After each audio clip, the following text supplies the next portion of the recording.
Hindi ka man lang kasing halaga ng ina ko. Iyan ang mga salitang binitiwan ng manugang kong si Victoria noong gabing iyon. Habang inihahain ko ang dessert na buong pagmamahal kong inihanda. Ang buong silid kainan ay napuno ng katahimikan. Nagsimulang bumilis ang tibok ng puso ko at nang walang pag-aalinlangan, itinulak ko ang aking upuan at sumagot. Kung gayon, ipaubaya na natin sa nanay niya ang pagbabayad ng upa para sa kanya. Ang mukha ng anak kong si Michael ay namutla. Upa? Anong upa ba ang pinag-uusapan mo, ma? Sigaw niya, nanlalaki ang mga mata. Sa sandaling iyon, alam kong magbabago ang buhay ko magpakailanman at na ang katotohanan ito ay simula pa lamang ng isang kwentong hindi inaasahan ng sinuman. Ang pangalan ko ay Carol. Ako ay 70 taong gulang. At noong gabing iyon, natuklasan ko na ang walang kondisyong pagmamahal ng isang ina ay maaaring maging pinakamalaking kahinaan nito. Sa loob ng maraming buwan, lihim kong binabayaran ang 4,000 Philippine peso bawat buwan para sa apartment kung saan nakatira sina Michael at Victoria. Naniniwalang ito ang aking tungkulin upang tulungan ang aking anak na malampasan ang kanyang mga paghihirap sa pananalapi. Hindi ko kailanman naisip na habang isinasakripisyo ko ang ipon ng aking buhay, tinitingnan nila ako bilang isang pasanin. Bilang isang mas mababang nilalang na maaari nilang hamakin ng walang kaparusahan. Nagsimula ang lahat 6 na buwan na ang nakalilipas nang lumapit si Michael sa akin na may luha sa kanyang mga mata. Ipinapaliwanag na nawalan siya ng trabaho at wala silang pera para sa upa. Ma, ilang buwan lang ito hanggang makahanap ako ng bago, sabi niya sa kanyang tinig na nagpatibag sa akin. Tulad ng sinumang ina na nagmamahal sa kanyang anak, hindi ako nag-atubili. Kinuha ko ang aking ipon, ang pinaghirapan kong pera na naipon ko bawat sentimo sa loob ng maraming taon ng pagtatrabaho bilang isang seamstress at nagsimulang magbayad ng kanilang upa nang hindi alam ni Victoria. Sikreto natin ito, pakiusap ni Michael. Ayokong maramdaman ni Victoria na masama ang loob niya dahil sa pag-asa sa iyo. Gaano ako kainosente para maniwala na ginawa niya iyon upang protektahan ang pagmamalaki ng kanyang asawa, gayong sa katunayan, ito ay upang protektahan ang kanyang sariling imahe bilang isang tagapagbigay. Habang binibilang ko ang bawat piso para tulungan sila, sila naman ay namumuhay na parang walang nagbago. Lumalabas kumain, bumibili ng bagong damit, nagpaplano ng mga bakasyon na alam kong hindi nila kayang bayaran. Espesyal ang hapunan noong gabing iyon. Ginugol ko ang buong araw sa pagluluto ng paborito niyang ulam, isang roasted chicken na may mushroom gravy, kanin, at ang vanilla cheesecake na labis niyang kinagigiliwan mula pagkabata. Ang hapagkainan ay perpektong inayos na may mga crystal goblet na minana ko mula sa aking ina at ang magagandang pilak na gamit ko lamang sa mga espesyal na okasyon.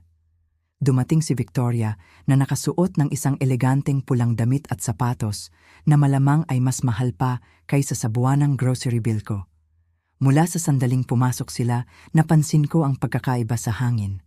Si Victoria ay may pilit ng ngiti na kilalang kilala ko. Ang ngiti na ginagamit niya kapag nagpaplano siya ng isang hindi kaaya-ayang bagay. Mukhang kinakabahan si Michael, iniiwasan ang aking tingin. At patuloy na kinakalikot ang kanyang telepono. Habang kumakain, tensyonado ang usapan. Pinuna ni Victoria ang lahat. Ang init ng pagkain, ang dekorasyon ng aking bahay, kahit ang amoy ng air freshener na inilagay ko sa sala. Carol, hindi mo ba iniisip na oras na para i-update mo naman ang lugar mo? Sabi niya na may tono ng pagmamaliit na lubos na nakakainis sa akin. Ang bahay ng nanay ko ay mas moderno. Mayroon siyang minimalist furniture na uso ngayon. Napangiti ako ng mahigpit, sinusubukang panatilihin ang kapayapaan, ngunit sa loob nararamdaman ko ang pagdami ng iritasyon. Nakatira ako sa bahay na ito sa loob ng 30 taon.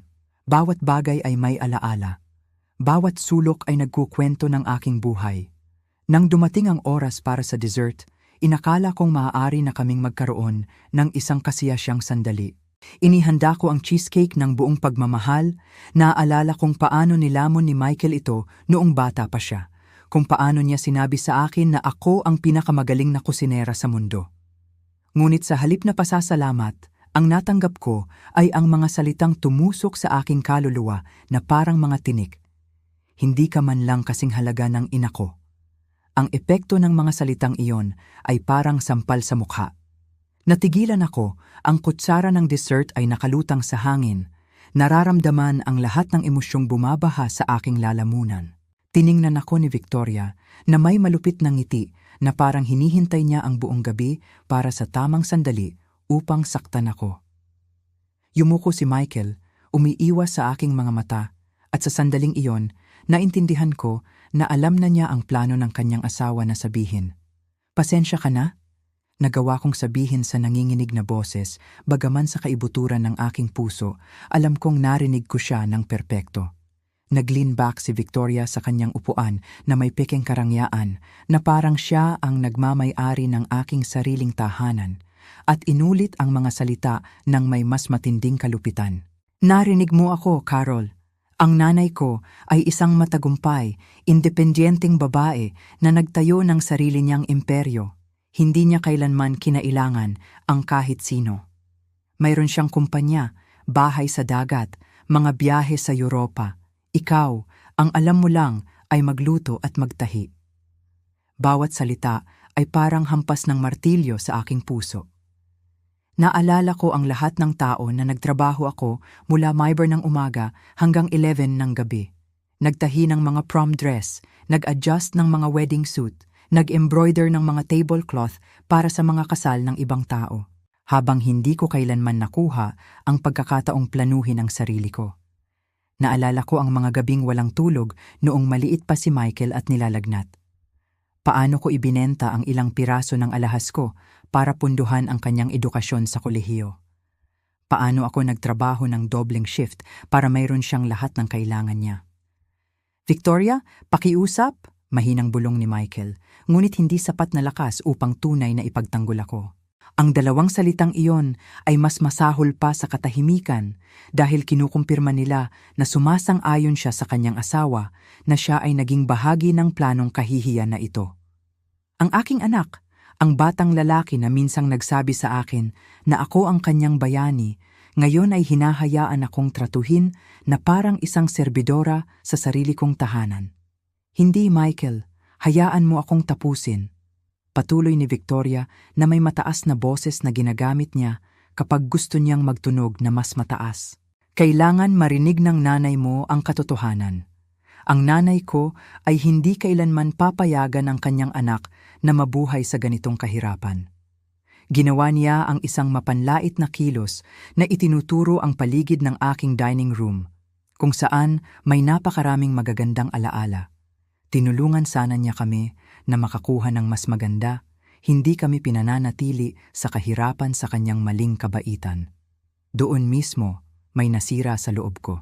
Hindi lamang ang kawalan ng katarungan ng kanyang mga salita, kundi ang ganap na kawalan ng pasasalamat ng isang tao na nabubuhay mula sa aking kabutihang loob nang hindi man lang alam ito. Sa loob ng 6 na buwan, ako ang nagbabayad para sa bubong na sumisilong sa kanila. Ang nagtiis sa gamot para sa aking arthritis upang matiyak na mayroon silang komportabling lugar na tirhan. Dahan-dahan akong tumayo mula sa aking upuan.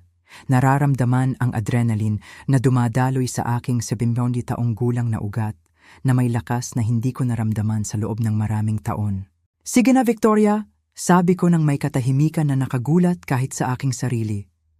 "Kung ang nanay mo ay napakahusay, kung siya ay mas mahusay na babae kaysa sa akin, sa tingin ko ay oras na para gampanan niya ang mga responsibilidad na dapat taglayin ng isang matagumpay na babae." Tiningnan ako ni Michael na nalilito, ngunit nagpatuloy si Victoria sa mapagmataas ng ngiti na parang nanalo siya ng isang laban. "Eksakto, Carol. Masaya ako na sa wakas ay naintindihan mo ang iyong lugar sa pamilyang ito." "Oh, naiintindihan ko ang aking lugar ng perpekto," sagot ko, nararamdaman ang aking boses na lumalakas sa bawat salita. At ang aking lugar ay hindi kasama ang patuloy na pagbabayad ng 4,000 peso bawat buwan para sa iyong apartment sa 420 Maple Avenue, Apartment 3B. Ang sumunod na katahimikan ay napakalalim na maririnig ko ang pagtik ng orasan sa kusina. Nagulat si Michael sa pagtayo niya na halos matumba ang baso ng tubig niya. "Anong upa?" Sigaw niya. Nanlalaki ang mga mata. Tinitingnan ako na parang nagsasalita ako ng isang alien language. "Ano ang pinag-uusapan mo, ma?" Si Victoria ay lubusang nawalan ng kanyang mapagmataas na ngiti at ngayon ay nakatingin sa akin na may pinaghalong takot at pagkalito na nagbigay sa akin ng napakalaking kasiyahan. Ang upa na tapat kong binabayaran bawat buwan simula pa noong Pebrero, patuloy ko, tinatamasa ang bawat segundo ng kanilang pagtataka. 4,000 peso na lumalabas sa aking bank account sa ikamifa ng bawat buwan, kasama ang 1,000 peso dagdag para sa mga utility na sinisingil sa akin ng landlord para sa direct deposit. Kabuuang 5,000 peso na binabayaran ko para makatira kayong dalawa ng komportable habang minamaliit ninyo ako. Buti na lang, bumagsak si Michael pabalik sa kanyang upuan na parang hindi na kaya ng kanyang mga binti. "Pero sinabi mo na kakausapin mo ang landlord, nabibigyan kanya ng oras para makuha ang pera." Naglalabanan ng kanyang mga salita, ang kanyang tinig ay nasira.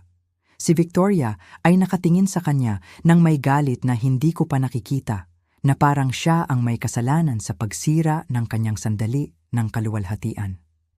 Nagsinungaling ako, pag-amin ko, walang bakas ng pagsisisi. Nagsinungaling ako dahil inakala kong tinutulungan ko ang aking anak, dahil inakala kong ito ay pansamantala, dahil inisip ko na isang araw ay pasasalamatan mo ako sa sakripisyo. Ngunit ngayon, nakikita ko na para sa iyo. Hindi ako higit pa sa isang hangal na matandang babae na nararapat na mahiya. Si Victoria ay sumubok na bawiin ang kanyang composure, ngunit ang kanyang tinig ay hindi na nagtataglay ng dating mapagmataas na kumpiyansa. "Carol, hindi ko alam na ikaw," hindi kailanman sinabi ni Michael sa akin. Nagsimula siyang magsalita, ngunit pinutol ko siya sa pamamagitan ng pagtataas ng aking kamay. "Hindi ako interesado sa iyong mga dahilan, mahal. Kung ang iyong ina ay kasing kahanga-hanga ng sinasabi mo, sigurado akong matutuwa siyang tanggapin ang responsibilidad na ito. Kung tutuusin, ang isang matagumpay at independenteng babae ay hindi magkakaroon ng problema sa pagbabayad ng upa para sa kanyang anak at manugang. Tama ba?" Ang ironiya sa aking tinig ay napakalalim na kahit si Michael ay napaigtad ng marinig ito. Ang kapaligiran sa silid-kainan ay naging napakatensyonado, parang ang hangin mismo ay kumapal. Si Victoria ay tumingin pabalik-balik sa pagitan ni Michael at sa akin na parang mabilis niyang kinakalkula ang lahat ng implikasyon ng mga natuklasan niya. Nanginginig ang mga kamay ni Michael at siya ay kitang-kita na pinagpapawisan. "Ina, bakit hindi mo sinabi ang totoo?" Sa wakas ay tanong niya, ang kanyang tinig ay nawasak. "Bakit mo hinayaan akong maniwala na nakipagkasundo ka na sa landlord?" Ang tanong ni Michael ay umalingaw-ngaw sa silid-kainan na parang isang masakit na sigaw. Tinitigan ko siya ng matindi, nakikita sa kanyang mga mata ang pinaghalong pagkalito at pagtataksil na sumira sa aking kaluluwa. Ngunit nararamdaman din ang galit na matagal nang nakakulong. Bakit ako nagsinungaling? Ulit ko ng dahan-dahan, hinahayaan ang bawat salita na nakabitin sa makapal na hangin ng silid. Nagsinungaling ako sa iyo dahil anak kita, Michael. Dahil noong dumating ka sa bahay ko na umiiyak, sinasabi na nawalan ka na ng lahat, nawala ka ng pera kahit pambili ng pagkain. Hindi ko lang basta makikita ang batang pinalaki ko, ang lalaking mahal ko higit pa sa buhay ko na nagdurusa. Si Victoria ay nanatiling tahimik, ngunit nakikita ko ang kanyang isip na mabilis na nagtatrabaho, sinusubukang iproseso ang mga implikasyon ng paghahayag na ito. Ang kanyang mga pisngi ay nawala ang kanilang pulang kulay na palagi niyang pinapanatili sa mamahaling makeup, at ngayon ay mukhang maputla na parang papel. Si Michael ay nagpagpag ng kanyang mga kamay sa kanyang buhok, isang kilos na ginagawa niya mula noong bata pa siya kapag siya ay kinakabahan o natatakot. Nagsinungaling ako, patuloy ko, ang aking tinig ay lumalakas dahil inakala kong ito ay pansamantala. Dahil naniniwala ako na kapag bumangon ka na sa pinansyal, kapag nakahanap ka ng matatag na trabaho, magpapasalamat ka sa akin. Hindi ko kailanman inakala na habang nagkukulang ako sa gamot para sa aking arthritis, habang hindi ako bumibili ng karne para makatipid ng 50 peso, bawat buwan kayong dalawa ay nagpaplano kung paano ako gagawing kahihiyan sa sarili kong tahanan. Sinubukan ni Michael na makialam, ngunit itinaas ko ang aking kamay upang patahimikin siya. Hindi, ngayon ay makikinig ka sa akin, Michael. Sa loob ng 6 na buwan, kumakain ako ng kanin at itlog para sa hapunan. Isinusuot ko ang parehong pares ng lumang sapatos dahil wala akong pera para bumili ng bago. Alam mo ba ang ginawa ko noong nakaraang linggo? Ibinebenta ko ang singsing kasal ng iyong ama, ang singsing na iningatan ko bilang pinakamahalagang kayamanan ko, para lang mabayaran ang upa mo at magkaroon ng kaunting pagkain sa aking refrigerator. Nagsimulang tumulo ang luha sa aking mga mata. Ngunit ito ay mga luha ng galit, hindi ng kalungkutan. Ibinebenta ko ang tanging pisikal na alaala na mayroon ako ng aking asawa, ng lalaking nagmahal sa akin sa loob ng 30 taon, upang suportahan ang isang mag-asawang itinuturing akong mas mababa, hindi gaanong mahalaga, hindi karapat-dapat sa respeto. Si Victoria ay sa wakas ay nakakita ng kanyang tinig, bagaman ngayon ito ay tunog maliit at nanginginig. Carol, hindi ko alam.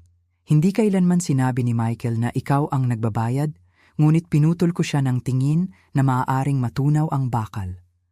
Siyempre hindi mo alam, mahal, dahil ang asawa mo ay nagsinungaling din sa iyo. Mas pinili niyang maniwala kang nakuha mo ang pera sa sarili mo kaysa aminin na umaasa ka sa iyong hindi gaanong mahalagang ina. Ang salitang hindi gaanong mahalaga, binigkas ko na may napakaraming kamandag na bahagyang napalunok si Victoria. Si Michael ay sa wakas ay sumabog. Ina, hindi ko kailanman gusto na maging ganito. Nagpipilit ka lang tumulong sa akin. Hindi ko hiniling sa iyo na magsakripisyo ng ganito. Ang kanyang tinig ay tunog desperado, tulad ng isang bata na nahuli sa kasinungalingan. Ngunit ang kanyang mga salita ay lalong nagpasiklab sa aking galit. Nagpipilit ka? Sigaw ko, sa wakas ay nawala ang aking pagpipigil. Dumating ka sa bahay ko na umiiyak na parang batang 5 taong gulang. Sinabi mo sa akin na wala ka ng sapat na pera kahit para sa tinapay. Na si Victoria ay umiiyak gabi-gabi dahil sa kahihiyan na hindi makabayad ng mga bill. Anong klaseng ina kaya ako kung isinara ko ang aking pinto sa iyo? Ang sumunod na katahimikan ay nakakawasak. Tiningnan ni Michael si Victoria na may mukhang nagrereklamo na ibinalik niya na may pantay na matinding galit. Malinaw na may mga lihim at kasinungalingan sa lahat ng dako na wala sa kanila ang naging ganap na tapat sa isa't isa. Alam mo ba kung ano ang pinakamasakit, Michael? Patuloy ko nararamdaman ang mga luha na malayang dumadaloy sa aking mga kulubot na pisngi. Hindi ito ang pera, hindi ito ang mga sakripisyo. Ito ay sa loob ng lahat ng mga buwan na ito. Sa tuwing bumibisita ka, nakikita ko ang paghamak sa iyong mga mata.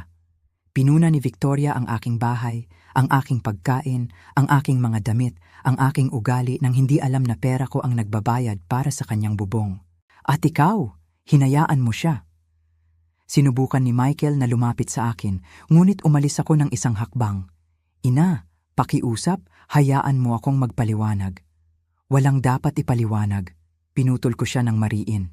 Narinig ko na ang paliwanag. Naniniwala ang iyong asawa na hindi ako kasing halaga ng ina niya. Sige, kung gayon ang kanyang ina ay maaaring patunayan kung anong uri ng babae siya sa pamamagitan ng pag-ako ng kanyang mga responsibilidad.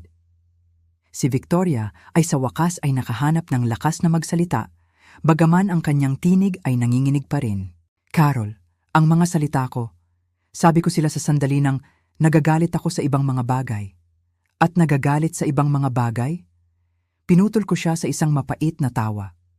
Ang ibig mong sabihin ay nagagalit dahil kailangan mong kumain sa bahay ng babaeng nagbabayad ng iyong upa? Nagagalit dahil kailangan mong magpanggap na magalang sa isang taong itinuturing mong napakababa? Ang tensyon sa silid ay napakakapal na maaari mo itong hiwain ng kutsilyo. Si Michael ay naglalakad-lakad sa silid kainan na parang isang kulungan na hayop, habang si Victoria ay nakaupo na nagpupulupot ng isang napkin sa pagitan ng kanyang nanginginig na mga kamay. Alam mo ba kung ano ang pinakamalungkot sa lahat ng ito? Patuloy ko, nararamdaman ang isang kakaibang kapayapaan na humuhugasan sa akin. Iyon ay talagang naniniwala akong isang pamilya tayo. Noong pinakasalan ko ang iyong ama Michael, nangangarap akong magkaroon ng maraming anak, ng mga apo na tumatakbo sa bahay na ito, ng mga hapunan ng pamilya na puno ng tawanan at pagmamahal. Pagkatapos ng mga taon ng pagsubok na magkaanak, nang sa wakas ay dumating ka, inakala kong binigyan ako ng Diyos ng pinakamalaking regalo sa mundo. Si Michael ay tumigil sa paglalakad at tiningnan ako. Ang kanyang mga mata ay puno ng luha. Ina, mahal kita. Alam mo na mahal kita. Ang pagmamahal ay hindi lamang mga salita, anak. Ang pagmamahal ay mga kilos. Ito ay respeto. Ito ay proteksyon. Kapag ang iyong asawa ay nag-aalipusta sa akin at ikaw ay nananatiling tahimik, kapag hinahayaan mo siyang hamakin ako sa sarili kong tahanan, kapag nagsinungaling ka sa akin upang itago na ikaw ay pinansyal na nakadepende sa akin, iyan ay hindi pagmamahal, iyan ay kaginhawahan. Si Victoria ay nagulat sa pagtayo na nagpabagsak sa kanyang upuan. Sapat na. Hindi ako tatayo dito at makikinig sa lecture na ito. Michael, aalis na tayo ngayon. Ang kanyang tinig ay nakakuha muli ng ilang bahagi ng kanyang katangian na pagmamataas, ngunit nakikita ko ang takot sa kanyang mga mata. Hindi tayo aalis hanggat hindi natin nalulutas ito, sabi ni Michael ng matatag. Nagulat tayong pareho. Ina, umupo ka, pakiusap. Kailangan nating mag-usap na parang mga matatanda. Ngunit nagawa ko na ang aking desisyon. Wala nang pag-uusapan pa, Michael. Nakalatag na ang mga baraha. Malinaw na sinabi ng iyong asawa kung ano ang iniisip niya tungkol sa akin, at malinaw ko nang sinabi kung ano ang iniisip ko tungkol sa inyo dalawa. Hindi na gaanong pag-uusapan pa. Oo, marami pang pag-uusapan. Sigaw niya. Ang kanyang mukha ay naging kasing pula ng kanyang damit. Hindi mo basta-basta masisira ang buhay namin dahil lang nasaktan ka sa isang komento. Nagpapatawad ang mga pamilya, nagtutulungan ang mga pamilya. Ang hipokresya ng kanyang mga salita ay tumama sa akin na parang sampal. Nagtutulungan ang mga pamilya, ulit ko ng dahan-dahan. Ang ibig mong sabihin ay kung paano mo ako tinulungan ngayong gabi? O kung paano ako tinulungan ni Michael sa pamamagitan ng pagsisinungaling tungkol sa kanyang sitwasyon sa trabaho? O marahil ang ibig mong sabihin ay kung paano mo ako tinulungan sa pamamagitan ng pagpapaubaya sa akin na isakripisyo ang aking ipon habang ikaw ay nabubuhay na parang walang nangyari? Si Michael ay umupo ng mabigat sa isa sa mga silya sa silid kainan, ang kanyang ulo sa kanyang mga kamay. Ina, alam kong napakalaking pagkakamali ang nagawa namin. Alam kong nasaktan ka namin sa mga paraang hindi mapapatawad, ngunit kung itatalikod mo kami ngayon, literal na wala kaming mapupuntahan. Hindi iyon ang problema ko, sagot ko. At ang mga salita ay lumabas sa aking bibig na may katigasan na nakagulat kahit sa akin. Sa loob ng 70 taon, ako ang nag-aalaga sa iba. Inalagaan ko ang aking mga magulang hanggang sa sila ay pumanaw. Inalagaan ko ang iyong ama noong siya ay may sakit. Inalagaan ko ikaw mula nang ikaw ay ipanganak. Alam mo ba kung kailan ang huling beses na may nag-alaga sa akin?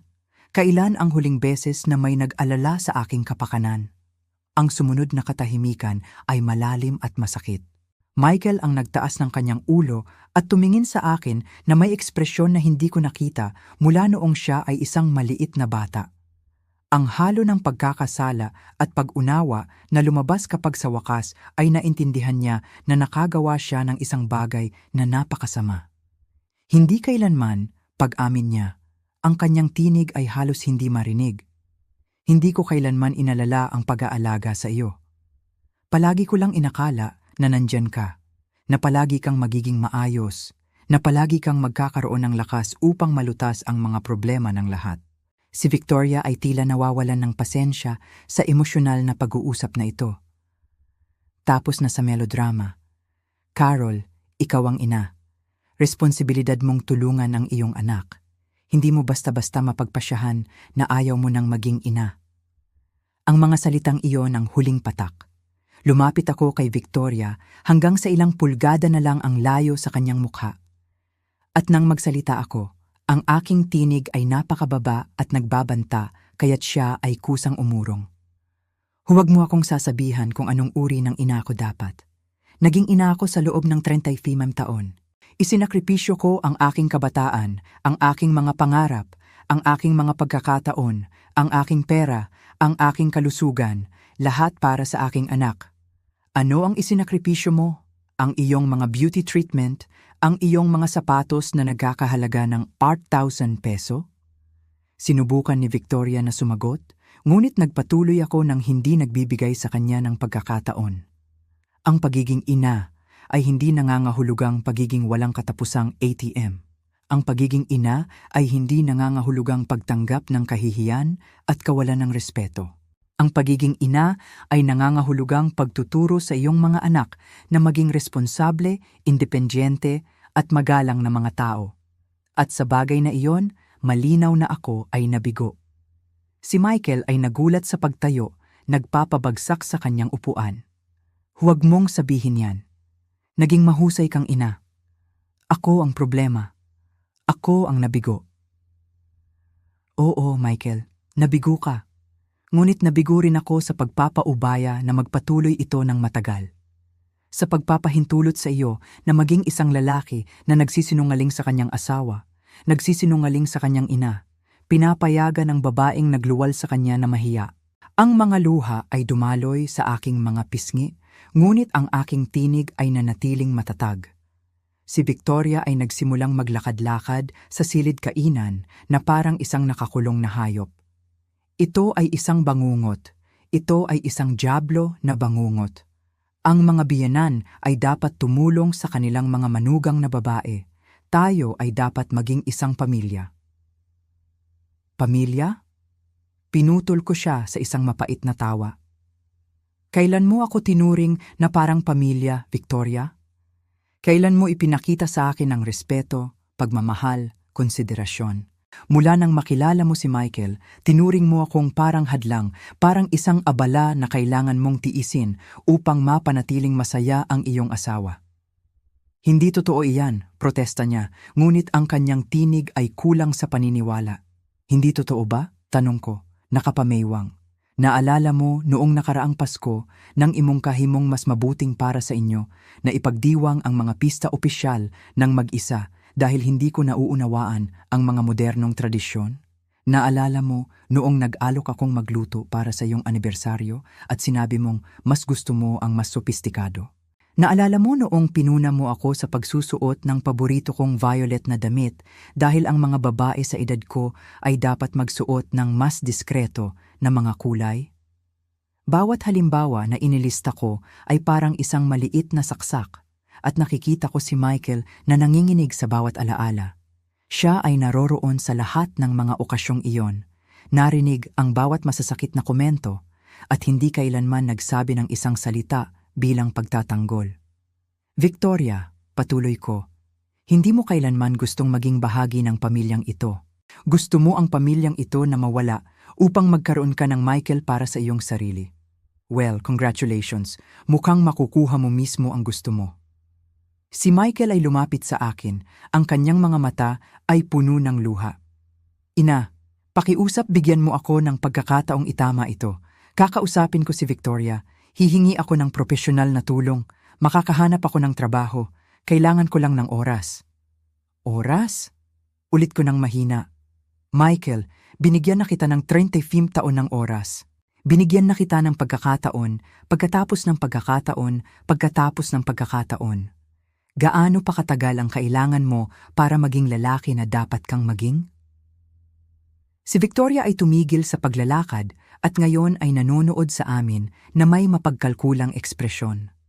Nakikita ko ang kanyang isip na nagtatrabaho, sinusubukang makahanap ng bagong estratehiya, isang bagong paraan upang manipulahin ang sitwasyon sa kanyang pabor.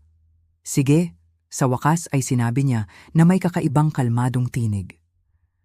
Kung iyon ang gusto mo, Carol, perpekto. Ngunit huwag kang lumapit sa amin na umiiyak kapag natanto mo na nawala mo ang iyong nag-iisang anak magpakailanman. Kapag ikaw ay nag-iisa sa lumang bahay na ito, napapaligiran ng iyong mga amoy na alaala, na naaalala na mayroon kang pamilya at itinapon mo sila sa lansangan dahil sa iyong hangal na pagmamalaki. Ang kanyang mga salita ay idinisenyo upang saktan ako, upang magparamdam sa akin ng pagkakasala, upang sirain ang aking determinasyon, at sa isang sandali, halos naging epektibo sila.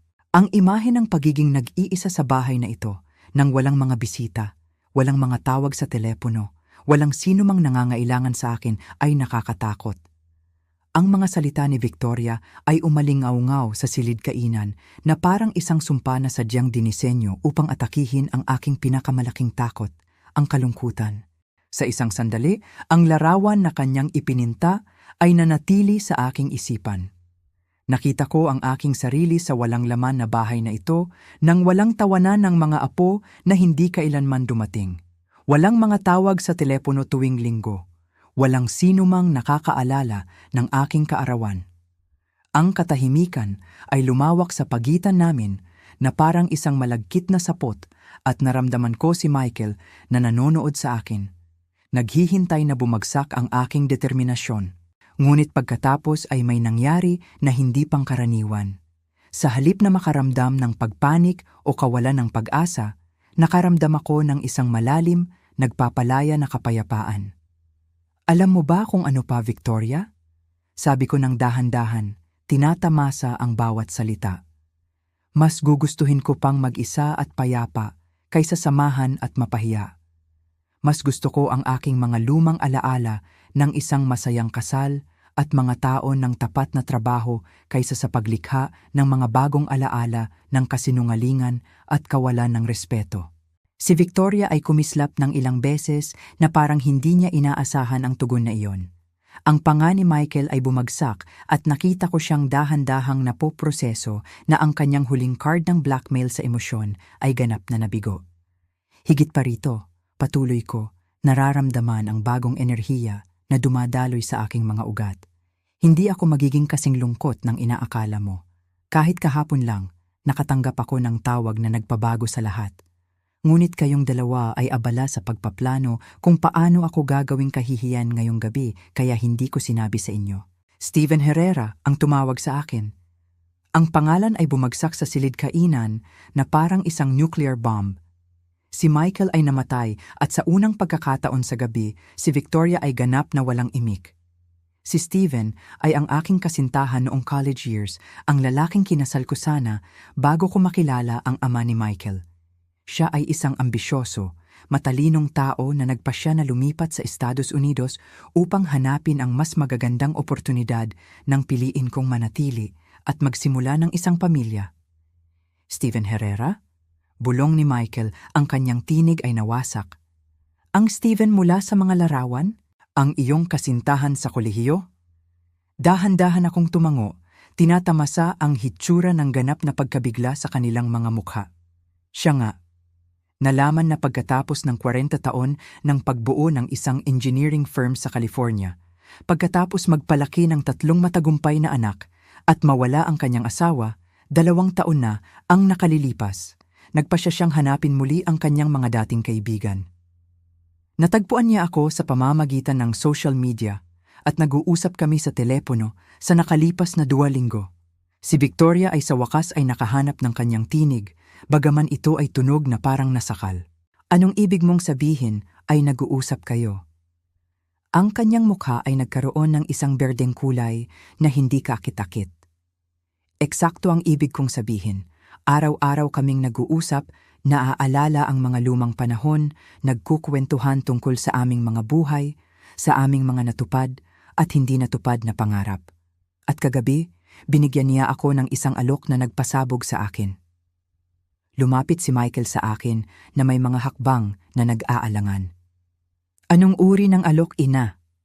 Ngumiti ako sa unang pagkakataon sa buong gabi. Isang tunay na ngiti na nagmula sa kaibuturan ng aking puso. Inimbita niya akong magpalipas ng 1 buwan sa kanyang bahay sa San Diego. Sabi niya, gusto niyang ipakita sa akin ang California. Gusto niyang makilala ko ang kanyang mga anak, na palagi niyang iniisip kung ano ang mangyayari kung ako ay umalis. Iniwan ko ang pangungusap na nakabitin, tinatamasa ang ganap na katahimikan na bumalot sa silid-kainan. Pero ina, naglalabanan si Michael, hindi mo basta-basta pupunta kasama ang isang lalaki na hindi mo nakita sa loob ng 40 taon. Paano kung siya ay isang manloloko? Paano kung nagsisinungaling siya sa iyo? Paano kung Michael?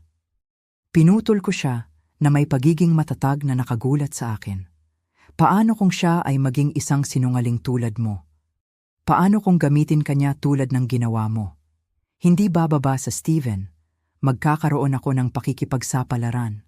Makakakita ng mga bagong lugar, pahalagahan dahil kung sino ako, hindi dahil sa kung ano ang kaya kong ibigay sa pananalapi. Si Victoria ay bumagsak sa isang upuan. Ang kanyang mukha ay nasa kanyang mga kamay. Hindi ito maaaring mangyari. Ito ay isang bangungot. Hindi ka maaaring seryoso tungkol sa pag-alis kasama ang isang estranghero. Si Steven ay hindi estranghero sa akin. Alam niya ang aking mga pangarap, ang aking mga takot, ang aking mga pag-asa dahil nagbahagi kami noong bata pa kami. Alam niya na palagi akong gustong maglakbay, na palagi akong gustong makita ang karagatang Pasipiko, na palagi akong nangangarap na magsulat ng isang libro tungkol sa aking mga karanasan bilang isang Thomai. Alam mo ba ang unang bagay na sinabi niya sa akin noong tumawag siya? Carol, sana ay hinabol mo ang lahat ng iyong mga pangarap dahil karapat-dapat ka sa isang hindi pangkaraniwang buhay. Nagsimulang tumulo ang luha sa aking mga pisngi, ngunit ito ay mga luha ng kagalakan, hindi ng kalungkutan. Kailan ang huling pagkakataon na tinanong ninyo ako tungkol sa aking mga pangarap? Kailan ang huling pagkakataon na nag-alala kayo kung masaya ako? Kung may mga plano ako, kung mayroon akong anumang nais gawin sa aking buhay. Sinubukan ni Michael na lumapit sa akin, ngunit itinayo ko ang aking kamay upang pigilan siya. Nagpadala si Steven ng mga larawan ng kanyang bahay, ng kanyang hardin na puno ng mga bulaklak na orange at dilaw, ng tanawin ng karagatan mula sa kanyang deck. Kinuwento niya ang tungkol sa kanyang mga biyahe sa Europa, tungkol sa mga librong nabasa niya, tungkol sa mga hapunan na niluluto niya para sa kanyang mga kaibigan tuwing Biyernes. At alam mo ba kung ano pa ang sinabi niya sa akin? Tiningnan ni Victoria ang kanyang ulo upang tingnan ako. Ang kanyang mga mata ay pula at puno ng sama ng loob. Ano ang sinabi niya sa iyo? Sinabi niya na ang isang babae sa aking edad at karanasan ay isang kayamanan. Na mayroon akong mga kwentong ikukwento, karunungan na ibabahagi, pagmamahal na ibibigay. Sinabi niya na anumang lalaki ay magiging mapalad na magkaroon ng aking kumpanya, ang aking usapan, ang aking pagmamahal. Ang aking tinig ay bahagyang nawasak nang maalala ko ang mga salitang iyon na nagpagaling ng mga sugat na hindi ko alam na mayroon ako. Pagkatapos kong isabit ang tawag na iyon, umupo ako sa aking kusina at umiyak ng 1 oras. Ngunit hindi ako umiyak dahil sa kalungkutan. Umiyak ako dahil sa kaginhawahan. Umiyak ako dahil sa wakas ay may nagpapaalala sa akin na ako ay higit pa sa isang ina, higit pa sa isang provider, higit pa sa isang libreng katulong. Ako ay isang babae na may sariling halaga. Si Michael ay naging ashen. Ina, pakiusap, huwag kang gagawa ng anumang pabigla-bigla dahil sa nangyari ngayong gabi. Si Steven ay maaaring nagsasabi lang ng gusto mong marinig. Ang mga scammer ay napakahusay. Sapat na! Sigaw ko na may lakas na nakagulat kahit sa akin. Sapat na ang pagkontrol sa aking buhay. Sapat na ang pagsabi sa akin kung ano ang kaya at hindi ko kaya. Sa loob ng 35 taon, nabuhay ako para sa iyo. Gumawa ako ng bawat desisyon na iniisip ang iyong kapakanan, ang iyong hinaharap, ang iyong kaligayahan. Sa unang pagkakataon sa loob ng ilang dekada, gagawa ako ng desisyon na iniisip ang aking sarili. Ang sumunod na katahimikan ay nakakabingi. Si Michael ay bumagsak sa isang upuan, ang kanyang ulo sa kanyang mga kamay, umiiyak na parang maliit na bata. Si Victoria ay nakatingin sa akin na may pinaghalong puot at takot na parang nakakita siya ng multo. Alam mo ba kung ano pa ang sinabi ni Steven sa akin? Patuloy ko. Nararamdaman ang aking kumpiyansa na lumalaki sa bawat salita. Sinabi niya na iningatan niya ang isang larawan ko mula noong kami ay 20 taong gulang. Yung suot ko ang puting damit na may mga pulang bulaklak na tinahi ko mismo. Sinabi niya na sa lahat ng mga taong ito, lalo na pagkatapos mamatay ng kanyang asawa, tinitingnan niya ang larawang iyon at nagtatanong kung masaya ba ako, kung nagawa ko bang tuparin ang aking mga pangarap. Si Michael ang nagtaas ng kanyang ulo, ang kanyang mga mata ay namamaga sa pag-iyak. At ano ang sinabi mo sa kanya? Sinabi ko sa kanya ang totoo, na nagkaroon ako ng mga sandali ng kaligayahan, lalo na noong bata ka pa, noong nabubuhay pa ang iyong ama, noong inakala kong nagbubuo ako ng isang magandang bagay na tinatawag na pamilya. Ngunit sinabi ko rin sa kanya na naglaan ako ng napakarami sa aking sarili sa proseso na hindi ko na maalala kung sino si Carol bago siya naging ina ni Michael o byuda ni Frank. Si Victoria ay nagulat sa pagtayo na parang kinagat ng bubuyog. Ito ay walang katuturan. Hindi ka maaaring sumama sa lalaking iyon. Ano ang sasabihin ng mga tao? Isang babae sa iyong edad na humahabol sa mga romantikong pakikipagsapalaran tulad ng isang teenager. Tiningnan ko siya ng direkta sa mata at ngumiti ng may kapayapaan na hindi ko naramdaman sa loob ng maraming taon. Victoria, mahal, pagkatapos ng ngayong gabi, kung ano ang iniisip ng mga tao ang huling bagay na pinag-aalala ko. Kung tutuusin, kung ang sarili kong pamilya ay itinuturing akong mas mababa at hindi gaanong mahalaga, ano ang kahalagahan ng opinyon ng mga estranghero? Si Michael ang sa wakas ay nakahanap ng lakas upang magsalita. Ina, kung talagang gusto mong makilala si Steven, kung talagang gusto mong maglakbay, ako, maaari ka naming suportahan, ngunit huwag mong gawin ito dahil sa pagkainis. Huwag mong sirain ang iyong buhay para lang parusahan kami. Sirain ang aking buhay? Ulit ko sa pagtataka. Michael, hindi mo naiintindihan? Hindi ito isang desisyon na ginawa dahil sa pagkainis. Ito ay isang desisyon ng pag-iral. Sa unang pagkakataon pagkatapos ng ilang dekada, may nag-aalok sa akin ng pagkakataong maging masaya, maging pinahahalagahan, maging mahal dahil kung sino ako, hindi dahil sa kung ano ang kaya kong ibigay. Naglakad ako sa bintana ng aking silid-kainan at tumingin sa labas patungo sa kalye kung saan ako nakatira sa loob ng maraming taon, kung saan pinalaki ko ang aking anak, kung saan namatay ang maraming pangarap ko. Bukas, tatawagan ko si Steven at tatanggapin ko ang kanyang imbitasyon. Bibili ako ng tiket sa eroplano. Mag-i-impake ako ng isang maleta ng aking mga pinakamahusay na damit at malalaman ko kung posible pa bang maging masaya sa edad na 70. Paglipat ng eksena sa ilang linggo pagkatapos, si Carol ay nagsasalita sa isang voice recorder o nagsusulat ng diary. Ako. Ang mga linggo pagkatapos ng hapunan na iyon ay ang pinakakakaibang sa aking buhay. Sinubukan ni Michael na tawagan ako araw-araw sa unang linggo, nagiiwan ng mga desperadong mensahe sa aking answering machine, nakikiusap sa akin na isaalang-alang muli ang aking desisyon na huwag sumama kay Steven at bigyan siya ng isa pang pagkakataon.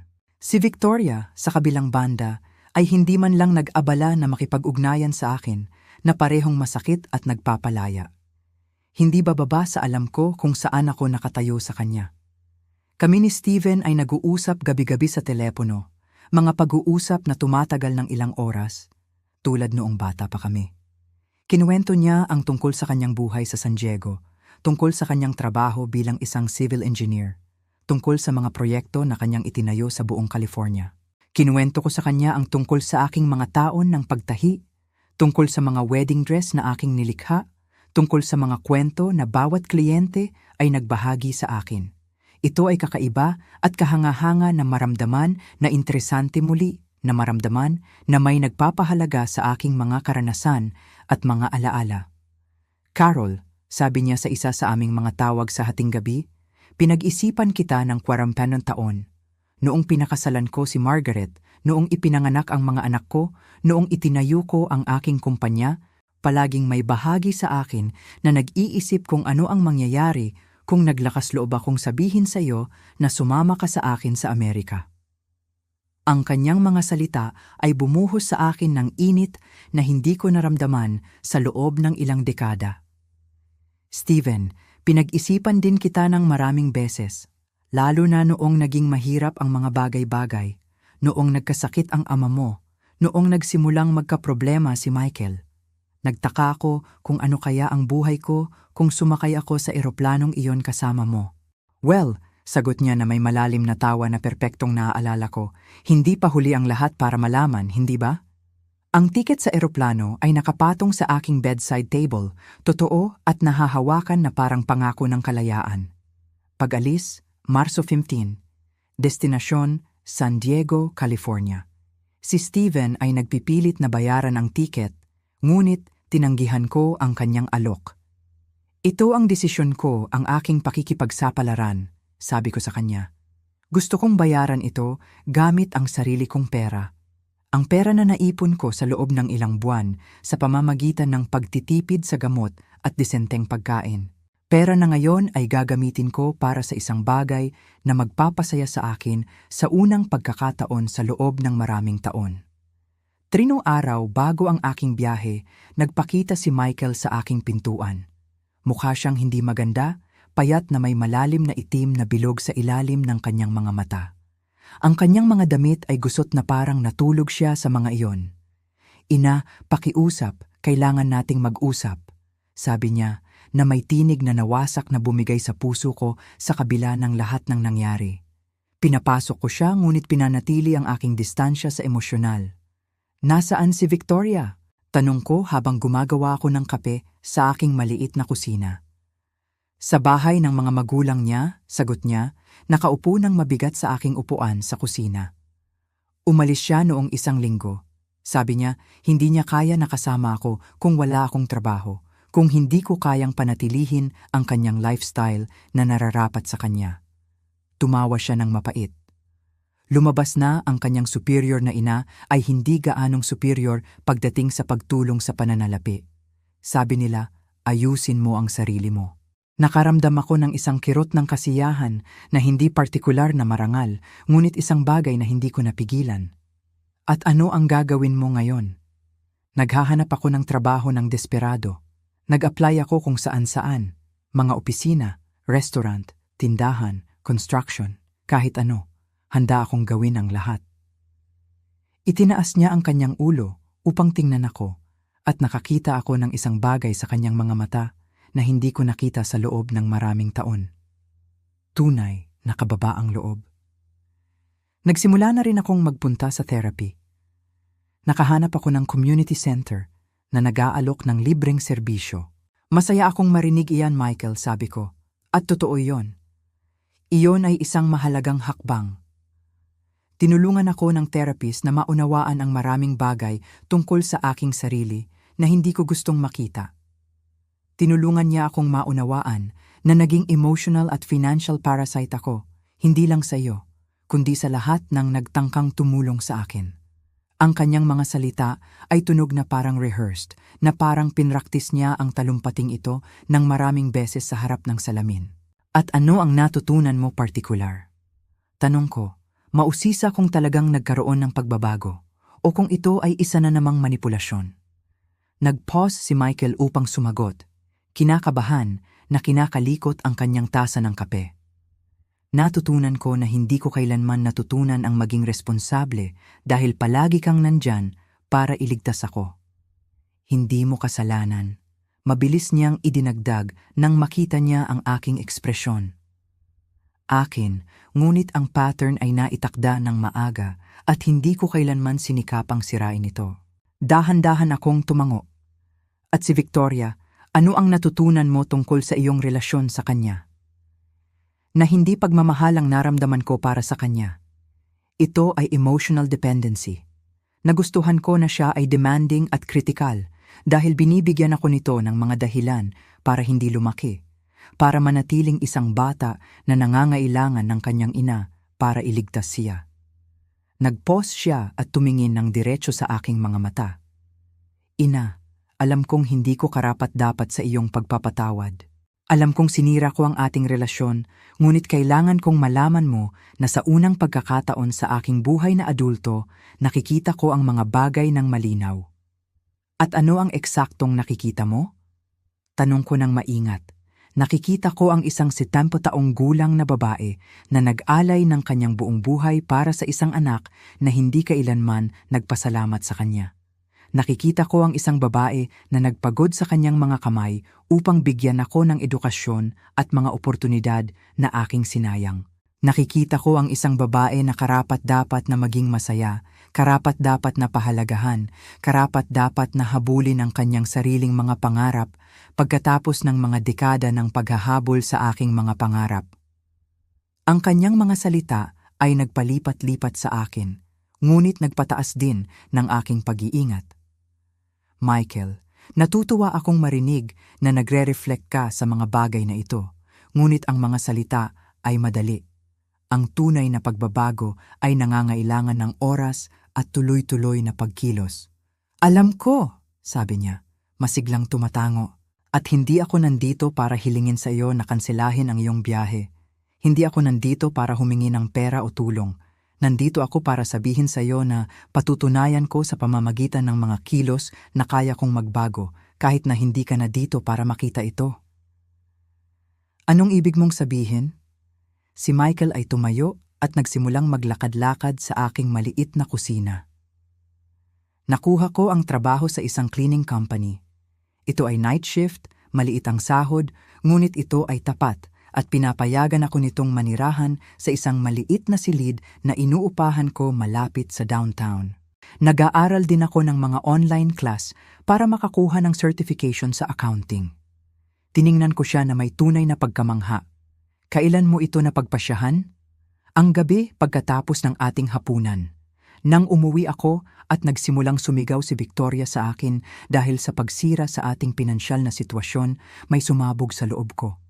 Napagtanto ko na ako ay 35 taong gulang at hindi kailanman naging responsable sa sarili kong buhay kahit isang araw. Umupo siya muli at hinawakan ang aking mga kamay. Ina, gusto kong pumunta ka sa California. Gusto kong makilala mo si Steven, makita ang karagatan, maisulat ang librong iyon na palagi mong gustong isulat. Gusto kong maging masaya ka, kahit na nangangahulugan ito na hindi na ako magiging bahagi ng iyong buhay. Sa unang pagkakataon mula noong gabing iyon ng hapunan, naramdaman kong para akong nakikipag-usap sa aking totoong anak. Hindi sa bersyon na mapanlin lang at nakadepende na kilala ko sa loob ng maraming taon. Michael, palagi kang magiging bahagi ng buhay ko. Anak kita at palagi kang magiging. Ngunit kailangan mong maunawaan na ang ating relasyon ay hindi maaaring manatiling pareho. Ganap kong nauunawaan, sabi niya ng matatag. At gusto kong malaman mo na magsisikap akong maging uri ng anak na maipagmamalaki mo kahit na mangailangan ito ng mga taon. Kahit na pagdating doon ay huli na para ayusin ang ating relasyon. Nag-usap kami ng ilang minuto sa katahimikan, bawat isa ay nawala sa sariling pag-iisip. Sa wakas, nagsalita muli si Michael. Gusto mo bang ikwento mo sa akin ang tungkol kay Steven? Ano ang hitsura niya noong bata pa kayo? Isang hindi sinasadyang ngiti ang kumalat sa aking mukha. Siya ay napakatalino, ambisyoso, mahinahon. Mayroon siyang paraan para maramdaman ko na ako ang pinaka-interesanting babae sa mundo. Kapag kami ay nag-uusap, nakatuon siya sa akin ng lubusan, na parang ang aking mga salita ang pinakamahalagang bagay na kanyang narinig. Bakit hindi mo siya sinamahan noong umalis siya papuntang States? Dahil natakot ako. Pag-amin ko. Natakot na umalis sa lahat ng alam ko. Natakot na mabigo. Natakot na hindi ako sapat para sa kanya. At pagkatapos ay nakilala ko ang iyong ama at kinakatawan niya ang seguridad, katatagan, isang buhay na maaaring mahulaan. Nagpause ako. Hindi ko pinagsisisihan na pinili ko ang iyong ama. Siya ay isang mabuting tao at nagkaroon kami ng magagandang sandali. Ngunit ngayon may pangalawang pagkakataon ako upang malaman kung ano ang mangyayari kung mas matapang ako. Tumango si Michael ng dahan-dahan. Sa tingin mo ba ay talagang iniisip ka ni Steven sa lahat ng mga taong ito? O sa tingin mo ay inia-idealize niya ang nakaraan? Ang tanong ni Michael ay nagpag-isip sa akin ng malalim. Alam mo, Michael, tinanong ko ang aking sarili ng parehong tanong bawat gabi simula noong kumontak si Steven. Totoo ba ang nararamdaman niya? O dalawa tayong matatanda na nag-i-idealize ng isang pagmamahal sa kabataan? Tumayo ako at naglakad patungo sa bintana, tumitingin sa labas ng hardin kung saan ako nagtanim ng mga rosas maraming taon na ang nakalilipas. Ngunit pagkatapos ay napagtanto ko na hindi iyon mahalaga. Paano hindi mahalaga? Tanong ni Michael na may tunay na pag-usisa. Hindi mahalaga kung ang nararamdaman natin ay nostalgia, idealization o tunay na pagmamahal. Ang mahalaga ay sa unang pagkakataon sa loob ng ilang dekada, nararamdaman kong ako ay nabubuhay. Nararamdaman kong mahalaga ako. Nararamdaman kong ako ay isang babae na karapat-dapat na ligawan, hinahangaan at igalang. Tumingin ako sa kanya. Kailan ang huling pagkakataon na naramdaman ko iyon? Kailan ang huling pagkakataon na may nagparamdam sa akin ng espesyal dahil lang ako ay ako? Si Michael ay yumuko ang ulo, nahihiya. Hindi ko kailanman pinaramdam sa iyo na ganoon, hindi ba?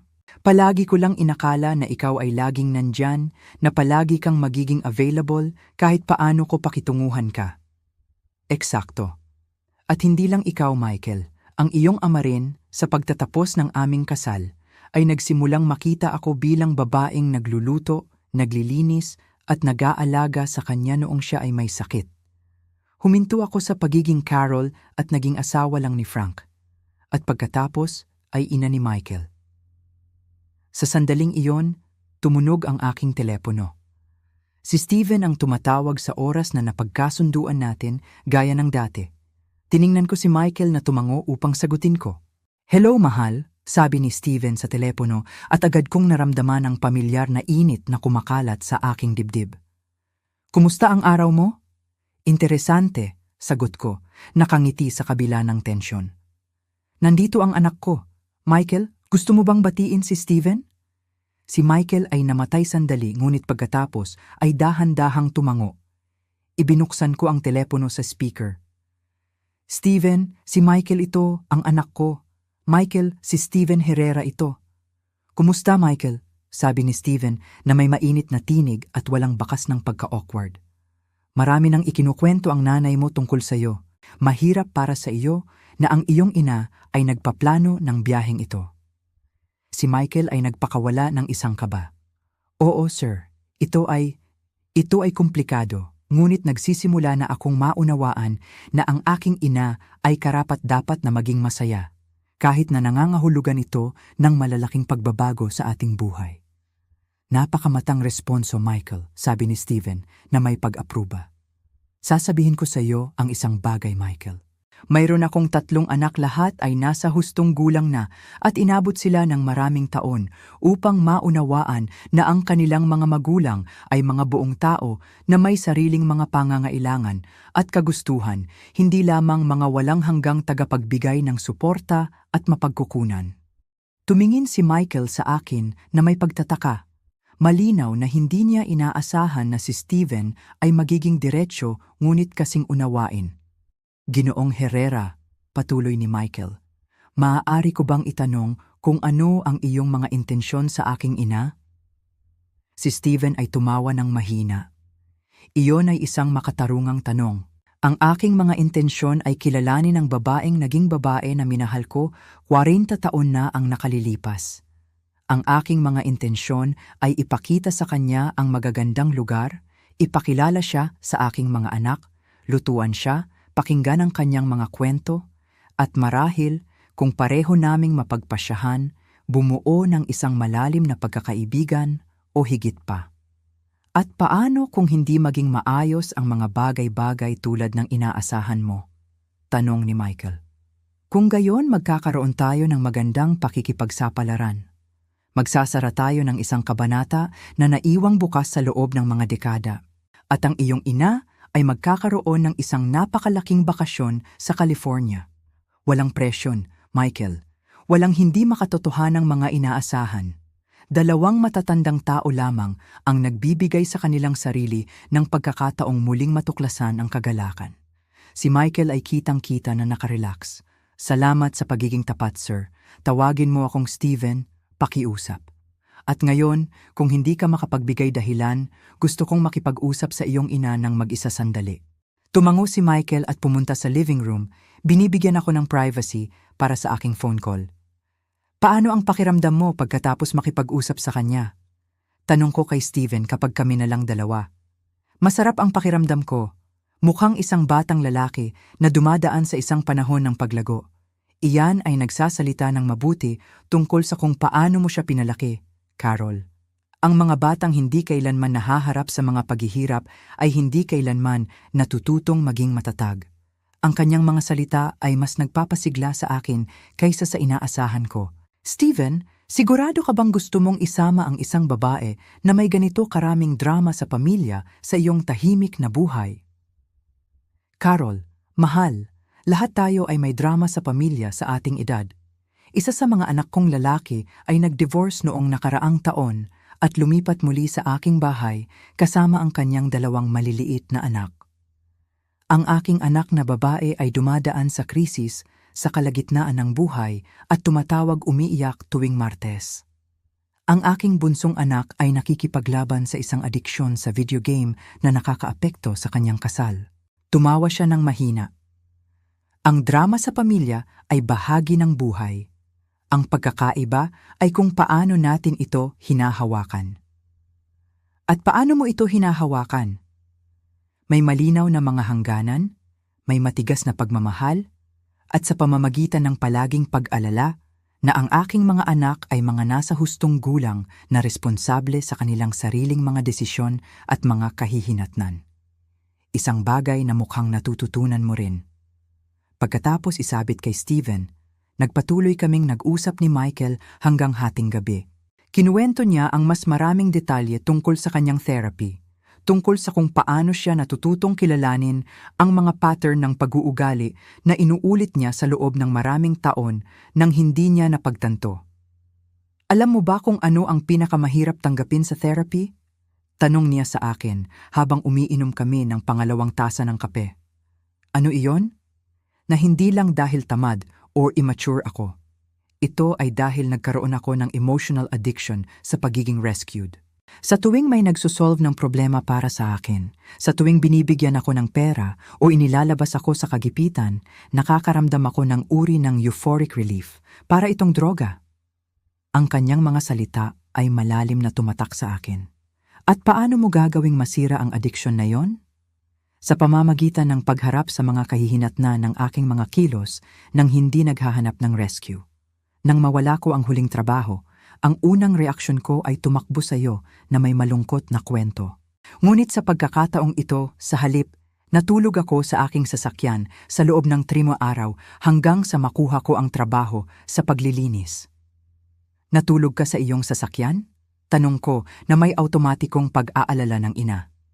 Oo, at iyon ay isa sa mga pinakamahalagang karanasan sa aking buhay. Sa unang pagkakataon, tunay kong naunawaan kung ano ang ibig sabihin ng walang safety net. Kung ano ang ibig sabihin ng aking mga kilos ay may tunay na mga kahihinatnan. Tumingin siya sa akin ng diretso sa mga mata. Ina, sa loob ng 3 gabing iyon, marami akong naisip tungkol sa iyo. Naisip ko ang lahat ng mga pagkakataon na kailangan mong pumili sa pagitan ng iyong mga pangangailangan at ng akin. At palagi mong pinili ang akin. Iyon ang ginagawa ng mga ina, Michael. Hindi ina. Iyon ang ginagawa ng mga ina na hindi natutunan na magtakda ng malusog na mga hangganan. At iyon ang ginagawa ng mga anak na hindi kailanman natutunan na maging responsableng matatanda. Siya ay sumandal. Tinulungan ako ng therapist na maunawaan na sa pamamagitan ng patuloy na pagliligtas sa akin, Hindi mo sinasadyang tinanggalan mo ako ng pagkakataong lumaki. Ang kanyang mga salita ay masakit, ngunit nagpalaya rin sa akin. Sa loob ng maraming taon, nakaramdam ako ng pagkakasala sa tuwing isinasaalang-alang ko ang pagtanggi kay Mikael. Sa tuwing iniisip kong unahin ang aking sariling mga pangangailangan. Ngayon, naiintindihan ko na ang aking kabutihang loob ay talagang isang paraan ng pagkontrol sa kanya, ng pagpapanatili sa kanya na nakadepende sa akin. Kaya ano ang mangyayari ngayon? Tanong ko ng mahina. Ngayon, patutunayan ko muna sa aking sarili at pagkatapos ay sa iyo na maaari akong maging isang responsable na adulto. Babayaran ko ang sarili kong mga bill, gagawa ng sarili kong mga desisyon, haharapin ang sarili kong mga problema, at kapag bumalik ka mula sa California, kung magpasya kang bumalik, magiging isang anak ako na maipagmamalaki mo. At kung magpasya kang manatili sa California, si Michael ay ngumiti at sa unang pagkakataon sa loob ng maraming taon, nakakita ako ng tunay na kagalakan sa kanyang ngiti sa halip na manipulasyon. Kung gayon magiging masaya ako para sa iyo. Bibisita ako kapag kaya ko.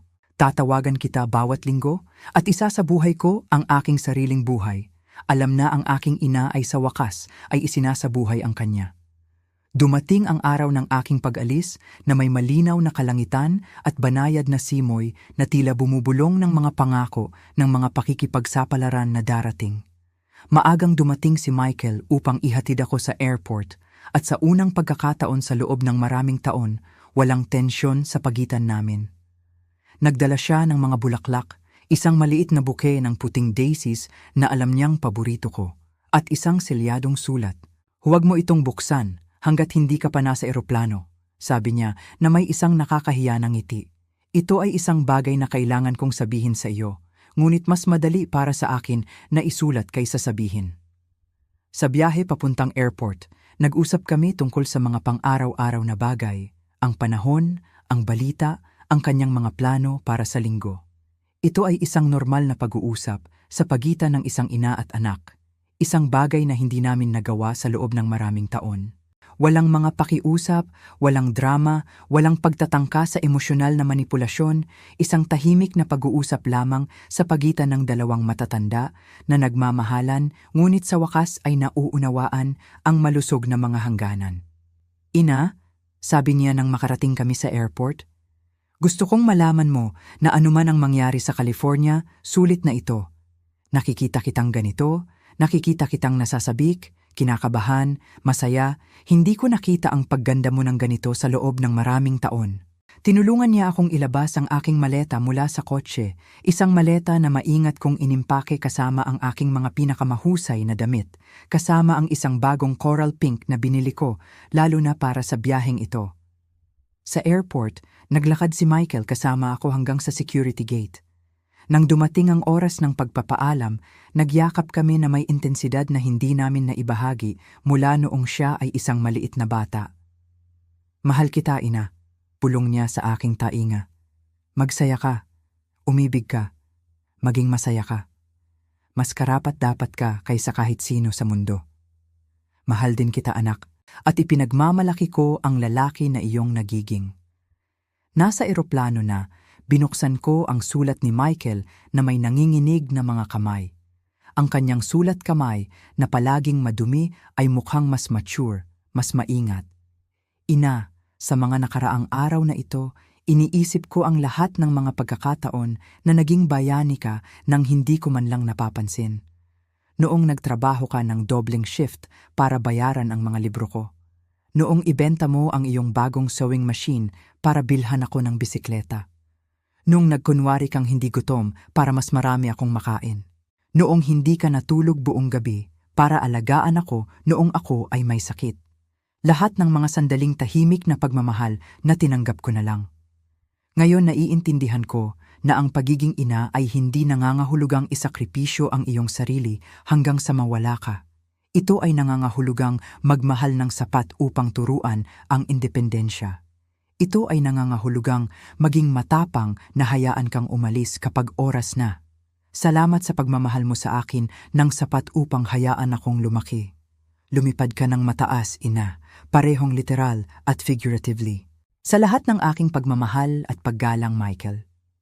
Pisem swerte si Steven na makilala ang pinakahindi pangkaraniwang babae sa mundo. Tumulo ang luha sa aking mga pisngi habang inilalagay ko ang sulat sa aking bag. Sa pamamagitan ng bintana ng eroplano, nakikita ko ang mga ulap na bumubuo ng walang hanggan. At sa unang pagkakataon sa loob ng mga dekada, naramdaman kong ang aking hinaharap ay kasing walang hanggan. Si Steven ay naghihintay para sa akin sa San Diego Airport na may isang bouquet ng dilaw na rosas at isang ngiti na agad kong nakilala kahit na mayroon itong mas maraming kulubot at ang kanyang buhok ay ganap ng puti. Nang makita niya ako, ang kanyang mukha ay nagliwanag sa parehong kagalakan na naaalala ko mula sa aming mga araw sa kolehiyo. "Carol," sabi niya habang nagyakapan kami, "mas maganda ka pa kaysa sa pag-alala ko." Ang mga araw na sumunod ay parang pamumuhay sa isang panaginip. Dinala ako ni Steven sa pagtingin sa baybayin ng Pasipiko, kung saan sa unang pagkakataon sa aking buhay, nakita ko ang mga karagatan na umaabot sa abot tanaw.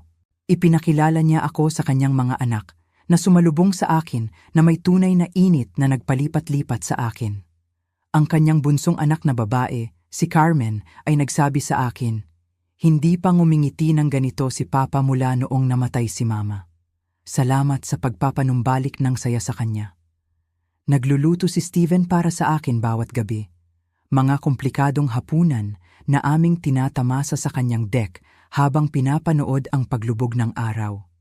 Nag-uusap kami ng ilang oras tungkol sa aming mga buhay, sa aming mga natupad at hindi natupad na pangarap, sa aming mga takot at pag-asa. Parang ang 40 taon na lumipas ay naglaho noong magkasama kami. "Alam mo ba kung ano ang pinakagusto ko tungkol sa pagiging kasama ka?" Tanong niya isang gabi habang naglalakad kami sa beach. "Ano yon?" "Na kapag kasama kita, hindi ako ang biyudo ni Margaret. Hindi ako ang nag-aalalang ama ng 3 adultong anak. Hindi ako ang retiradong inhinyero. Ako lang si Steven, ang lalaking umibig sa isang henyong babae, 40 taon na ang nakalilipas at hindi siya nakalimutan." Ang kanyang mga salita ay umabot sa aking kaluluwa dahil ipinahayag nila ang eksaktong nararamdaman ko sa kanya. Hindi ako ang ina ni Michael na nagtitiis. Hindi ako ang byuda ni Frank. Hindi ako ang pagod na Tomay. Ako lang si Carol, isang babae na may mga kwentong ikukwento, mga pangarap na hahabulin at pagmamahal na ibibigay. Sa pagtatapos ng aking buwan sa California, nagbigay si Steven ng isang panukala na nagpabago sa aking pananaw sa kung ano ang posible sa edad na 70. "Carol, ayokong matapos ito. Alam kong ito ay nakakabaliw. Alam kong kinikilala pa lang natin ang isa't isa pagkatapos ng maraming taon, ngunit gusto kong isaalang-alang mo ang paglipat sa California.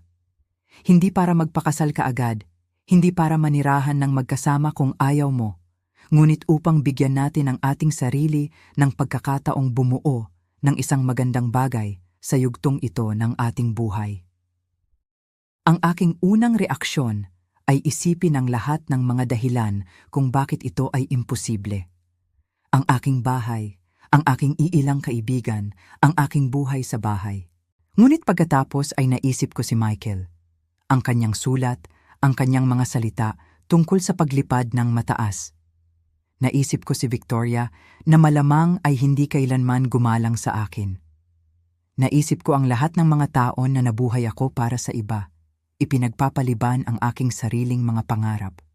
At paano kung hindi maging maayos ang mga bagay? Tanong ko. Kung gayon magkakaroon tayo ng magandang pakikipagsapalaran. Ngunit Carol, paano kung maging maayos sila? Paano kung pagkatapos ng isang buhay ng paglalagay ng iba sa unahan, sa wakas ay magkakaroon ka ng pagkakataong maging ganap na masaya? Noong gabing iyon, tinawagan ko si Michael upang sabihin sa kanya ang tungkol sa panukala ni Steven. Ang kanyang tugon ay nagulat sa akin at nagpuno sa akin ng pagmamalaki. "Ina, masaya ka ba sa kanya? Mas masaya kaysa sa naramdaman ko sa loob ng mga dekada. Maayos ba ang pakikitungo niya sa iyo? Nirerespeto ka ba niya? Nararamdaman mo bang pinahahalagahan ka araw-araw? Kung gayon manatili ka. Buuin mo ang buhay na karapat-dapat sa iyo. Magiging maayos ako. Sa katunayan, mas magiging maayos ako kapag alam kong sa wakas ay nabubuhay ka para sa iyong sarili. 6 na buwan. Pagkatapos, nag-i-impake ako ng aking mga pinakapinahahalagahang gamit. Naghahanda na permanenteng lumipat sa California. Tinulungan ako ni Michael sa buong proseso. Nagpapakita ng isang pag-unlad at responsibilidad na nagpuno sa akin ng pag-asa para sa kanyang hinaharap. Alam mo ba kung ano ang pinaka-ironic na bahagi ng lahat ng ito? Sabi niya habang nag-iimpake kami ng mga larawan ng pamilya. Ano iyon? Na sa pagpapaalam sa iyo, pakiramdam ko ay nakukuha na kita muli. Hindi bilang ang ina na patuloy na nagliligtas sa akin, kundi bilang ang hindi pangkaraniwang babae na lagi kang naroon, ngunit hindi ko kailanman inabalang malaman ng totoo.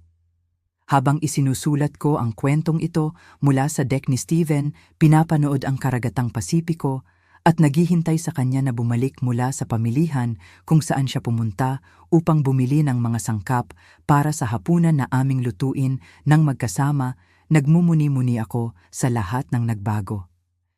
Si Michael ay matagumpay na bumubuo ng kanyang sariling buhay. Nakakuha siya ng promotion sa trabaho, lumipat sa isang mas magandang apartment at nakikipag-date sa isang babae na humahamon sa kanya na maging mas mabuting tao sa halip na magbigay daan sa kanyang dependency. Si Victoria, sinabi niya sa akin, ay nagpakasal sa isang mas matandang lalaki na kayang suportahan ang kanyang lifestyle na malamang ay para sa ikabubuti ng lahat. At ako ay sa wakas natutunan na hindi kailanman huli na para maging masaya.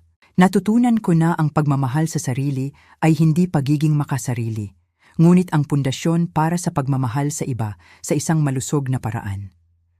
Natutunan ko na ang isang 70 taong gulang na babae ay maaaring magkaroon ng mga pakikipagsapalaran, maaaring umibig, maaaring magsimula muli.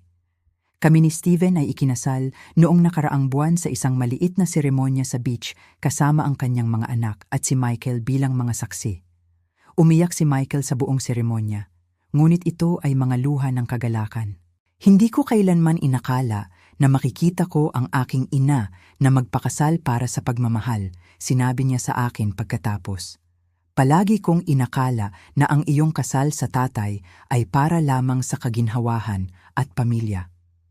Ngayon, kapag tiningnan ko pabalik ang kakilakilabot na gabi kung kailan ako ginawang kahihiyan ni Victoria sa aking sariling tahanan, nakikita ko ito bilang ang pinakamalaking regalo na maaari kong natanggap. Dahil ang pagpapahiya na iyon ang sa wakas ay gumising sa akin, na nagpakita sa akin na karapat-dapat ako sa higit pa, na nagbigay sa akin ng lakas na ituloy ang kaligayahan na inakala kong nawala ko magpakailanman. At ikaw, ano ang gagawin mo kung ang buhay ay magbibigay sa iyo ng pangalawang pagkakataon na maging ganap na masaya? Magkakaroon ka ba ng lakas ng loob na kunin ito anuman ang iniisip ng iba? Dahil naniniwala ka sa akin, hindi kailanman huli na para magsimula.